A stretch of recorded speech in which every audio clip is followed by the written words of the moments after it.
Oi, eu vou falar para vocês algumas coisas que não são novidades, tá? Então vamos começar aí com nada novo.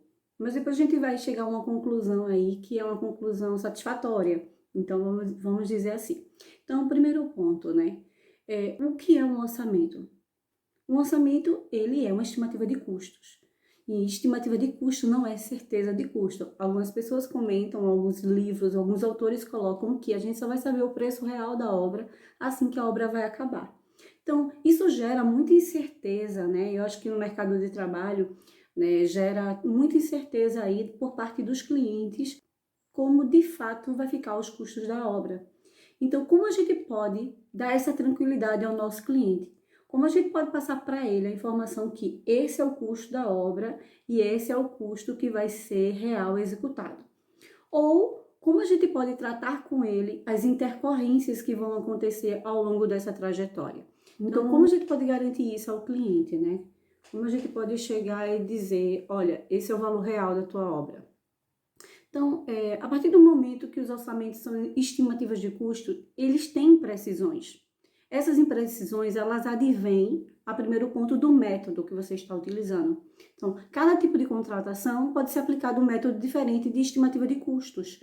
Então, a gente tem estimativa de custos, né, pelo método da NBR 12721, né, que é a avaliação de custos de edificações. A gente também tem outros métodos, como o método do orçamento analítico ou descritivo, e também tem o método por estimativa a cada etapa de obra. Sendo assim, os métodos são bastante flexíveis, né, a depender do tipo de obra.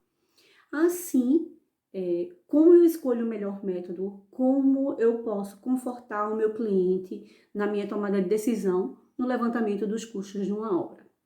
Então, o primeiro ponto a ser colocado aí é o tipo de contratação. Acho que não vamos fugir desse. Qual o tipo de contratação entre as partes? Né? O cliente, a gente como engenheiro, que na função de fiscalizador ou na função de construtor, e o construtor, caso não seja o engenheiro ou arquiteto que está fazendo toda essa tramitação. Então, qual o tipo de contratação é um ponto. O segundo ponto é quais as informações que eu tenho para poder trabalhar com o meu orçamento.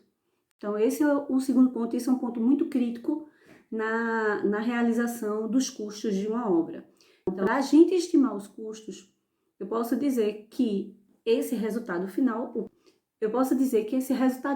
que chamamos de custo, seria o nosso output, né? Nossa saída, o nosso resultado final nesse processo de orçamentação. E as entradas, os nossos inputs, eles vão depender de tudo que foi elaborado anteriormente. Então, podemos dizer que se eu trabalho com apenas uma concepção de projeto, não existe um projeto real, só existe uma perspectiva. É possível fazer uma estimativa de custo de obra, sim. E é sim, se é possível fazer uma estimativa de custo de obra, é possível fazer uma orçamentação, um orçamento. Porém, a imprecisão, ela vai ser aumentada, né? O erro vai ser aumentado porque eu não tenho dados suficientes para poder trabalhar. Mas é possível, sim, gerar um custo para essa obra. Isso é muito comum em estudos de viabilidade. Imagina que eu tivesse que preparar todo o projeto da obra para depois dizer que ela não é viável economicamente. Então, esse tipo de orçamentação existe, tá? Essa é a estimativa de custos. Então, a gente trabalha com custos unitários básicos por área, por metro quadrado de planta de construção.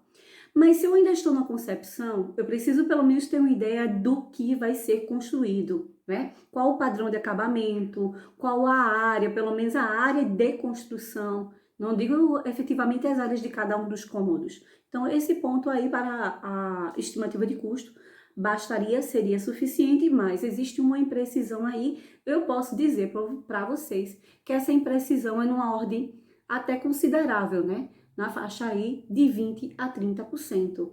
Então, a gente diz que é na faixa de 20 a 30% para mais ou para menos, mas na minha experiência eu sempre encontro um custo a maior por cento. Isso se a concepção for uma concepção realizada de forma coerente com o que vai ser construído, dentro daquele escopo que foi planejado. Então, imagina que eu só tenho uma concepção de projeto, eu só tenho ideia. Então, eu tenho poucas informações para trabalhar. A partir do momento que isso vai ganhando forma e eu tenho um projeto básico, né, um projeto de arquitetura estabelecido, então eu consigo, a partir de dados, imagina que eu tenho só o projeto básico de arquitetura, né, eu posso, a partir dessa planta de arquitetura, começar a estimar os custos para estrutura, os custos para as instalações. Existem referências bibliográficas para isso. É possível, sim. Com certeza, um pouco mais preciso do que o método anterior que eu falei, né? Que é o método por estimativa de custo.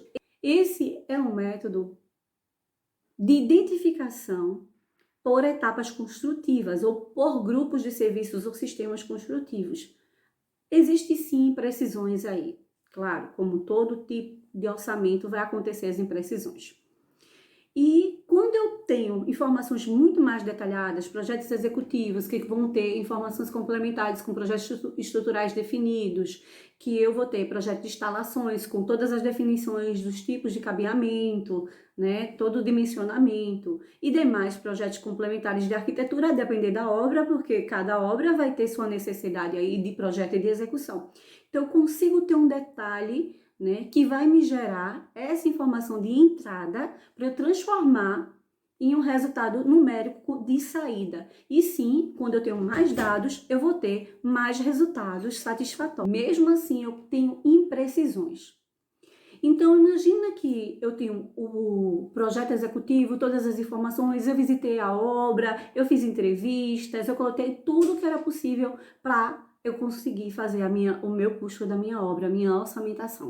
E aí, como eu vou falar para o meu cliente dessas imprecisões?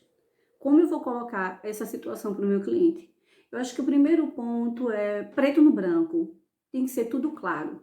Tem que ser tudo esclarecido. Então, se você fala para ele, olha, o projeto que eu tenho, eu consegui fazer o levantamento de quantitativos adequado a tudo que está proposto dentro do que você me solicitou, dentro do escopo, ok? Então, a gente vai ter que seguir dentro desse parâmetro aqui.